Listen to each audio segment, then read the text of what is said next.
What if you didn't have to stay positive all the time to get what you want? Like, one of the traps in spirituality is this idea that in order for everything in your life to work out for you, you have to stay positive 24/7. And you know what? The truth is, that's like far from what is natural. When I say natural, I'm referring to nature and natural laws. I'm referring to nature and universal laws. Like, one of the laws that govern this universe is the law of rhythm, which states all that comes up must go down. Another one is the law of polarity, which states every single thing has a polar opposite.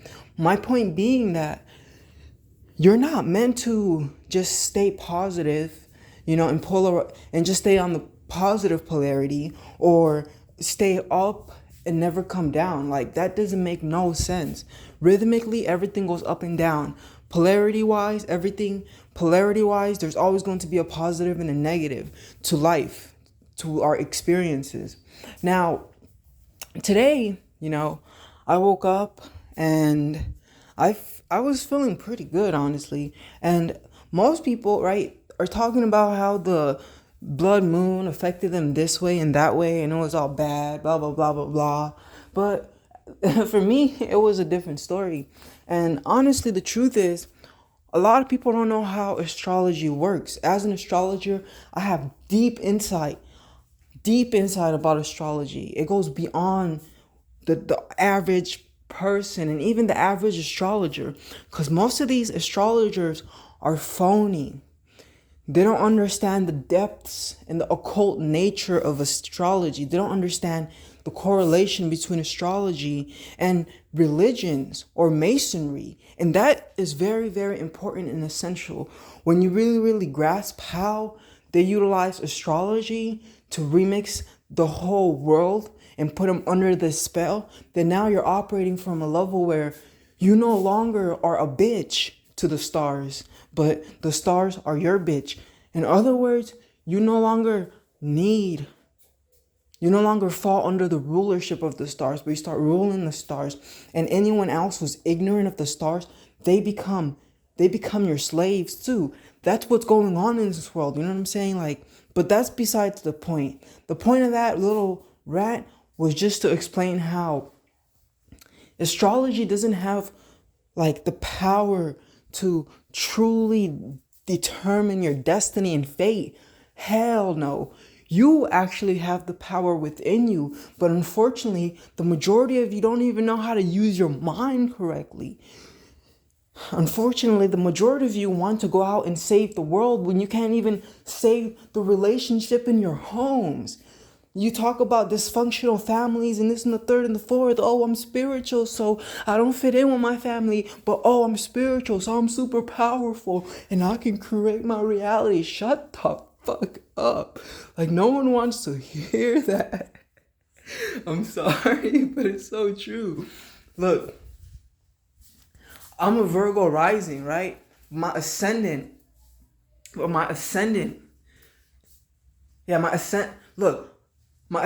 is in Virgo is what I was trying to say, but my whole chart, like my sun, my moon, my Mercury, my Jupiter, my Saturn, my midheaven, my Juno, they're all in Gemini in the ninth house, with the exception of my sun. You know what that means? I possess tremendous amounts of knowledge. Beyond that, it's not just knowledge, it's not just knowing, it's wisdom.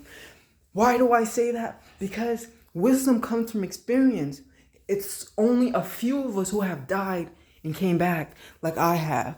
Yes, I have died, had out-of-body experiences in the astral plane, integrated with my higher self, and brought certain aspects that are beyond this world back to this world.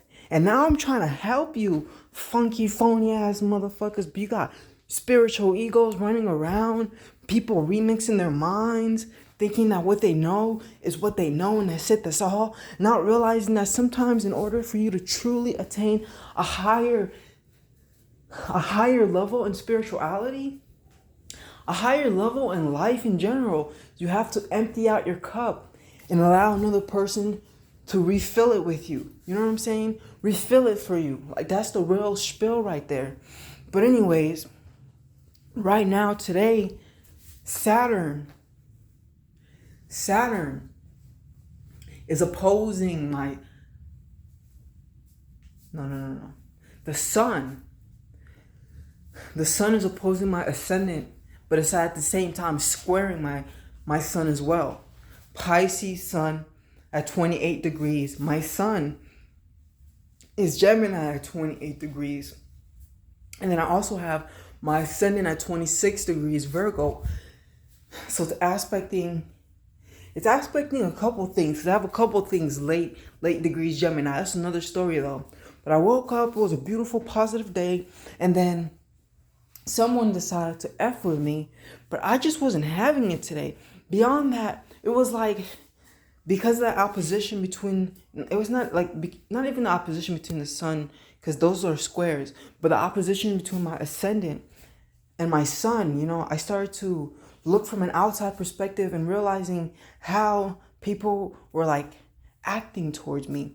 And I legitimately looked at it from a perspective of seeing myself separate from myself, you know what I'm saying? And observing how I was being operated upon negatively. And I was still operating from my sun sign, handling my business and doing what I needed to do. But on the sidelines, I was noticing these individuals was hating on me for no reason. So I had to check